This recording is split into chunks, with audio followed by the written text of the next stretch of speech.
Hello बच्चों, let's start this question. So this question says, in an atom, an electron excites to the fourth orbit.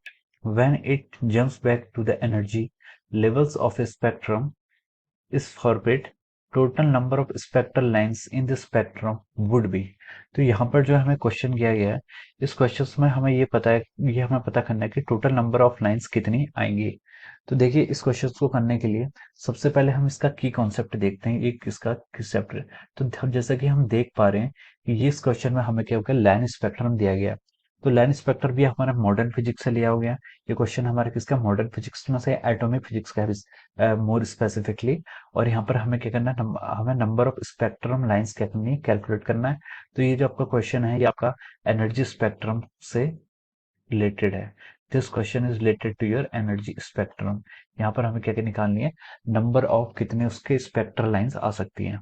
तो देखिए, इस तरह के questions को करने की सबसे जनरल अप्रोच ये होती है कि आप एक तो आप इसमें डायरेक्टली फॉर्मूला लगा सकते हैं। आप इसमें जितने भी होते हैं total number of spectral lines अगर आपको यहाँ पर जैसे कैलकुलेट करना है, नंबर ऑफ स्पेक्ट्रल लाइंस, इसके लिए आप देखिए जो आपकी सबसे स्मॉल वैल्यू होती है, इसमें दिखाया गया है कि जो इलेक्ट्रॉन्स है वो क्या हुआ है, एक्साइट हुआ है पहले फोर्थ ऑर्बिट को, फिर वो फोर्थ ऑर्बिट से नीचे को जंप कर रहा है। When it jumps back to the energy level of spectrum is format. तो वो जब जंप बैक कर रहा है फोर्थ ऑर्बिट से, तो उसका जो ऊपर वाला ऑर्बिट है उसको हम क्या बोलते हैं, N2। वो आपका कितना है, 4 है। वो आपका फोर्थ ऑर्बिट में है और वहां से नीचे आ रहा है। तो सबसे जो मिनिमम पॉसिबल है वो क्या है, आपका N1 = 1 पॉसिबल है।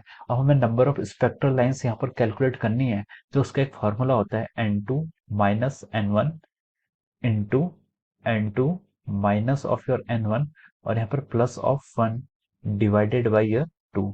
तो ये इसका डायरेक्ट सा फॉर्मूला होता है। तो हम N2 - N1 से 4 - 1 से यहाँ पर 3 लिख सकते हैं। N2 - N1 + 1, 4 - 1 से कितना आएगा, 3, 3 + 1 कितना आएगा आपका, अगेन 4 डिवाइडेड बाई 2। तो यहाँ से आपका आंसर आएगा 6। तो कितने स्पेक्ट्रम होने चाहिए यहाँ पर, 6 स्पेक्ट्रम होने चाहिए। तो ये इसका सीधा सा ऑप्शन हो जाएगा। अब हम इसको अगर हम यहाँ पर एनर्जी स्पेक्ट्रम ड्रॉ करें, हम इस क्वेश्चन को उससे भी कर सकते हैं। मान लीजिए कि ये क्या आपके 4 एनर्जी स्पेक्ट्रम है, ये आपके 4 एनर्जी स्पेक्ट्रम है। This is your N = 4, this is N = 3, it is N = 2 and it is N = 1। तो जो आपका इलेक्ट्रॉन्स है, इलेक्ट्रॉन्स क्या कर सकता है, यहाँ पर डिफरेंट तरीके से ट्रांजिशन कर सकता है, अपनी नीचे या फिर लोअर एनर्जी स्टेट में आ सकता है। तो इसमें से एक पॉसिबल जो आपकी एनर्जी स्टेट है, एक पॉसिबल एनर्जी स्टेट है कि ये फोर्स से डायरेक्टली आपका क्या है, फोर्थ से आपका डायरेक्टली फर्स्ट लेवल पे आ जाए। फोर्थ से डायरेक्टली फर्स्ट लेवल पे आ सकता है, यानी कि इसने तीन के गैप में, यानी कि 4 से 1 पर डायरेक्टली आ गया है। और जो आपका दूसरा हो सकता है वो आपका 4 से लेकर 2 की ओर आ सकता है, 4 से 2 की ओर आ सकता है, या फिर आपका 3 से 1 की तरफ आ सकता है। तो ये आपका एक पॉसिबिलिटी ये भी है।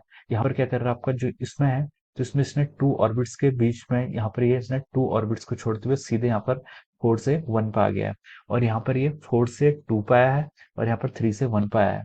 तो अगर हम सिंगल ट्रांजिशन को देखें, तो ये आपका 4 से 3 में भी आ सकता है, और आपका ये आपका 3 से 2 में भी आ सकता है, और 2 से 1 में भी आ सकता है। तो इतने सारे क्या होंगे इसमें, जो आपके ट्रांजिशन है वो अलाउड होंगे। तो यहाँ पर हम इसको कैलकुलेट करें तो यहाँ पर 1 ट्रांजिशन अलाउड है, यहाँ पर 2 ट्रांजिशन, और यहाँ पर 3। तो जो टोटल नंबर ऑफ ट्रांजिशन आ रहे हैं हम कैलकुलेट कर सकते हैं, 1 + 2 + 3 इज कमिंग अप टू 6। तो जो टोटल ट्रांजिशन आएंगे स्पेक्ट्रम में वो कितने आएंगे, 6। तो 6 आपको ऑप्शन डी में गिवन है। तो इसका जो आंसर होगा, option D will be the correct answer of this question. So I hope you all understood this video. Thank you so much.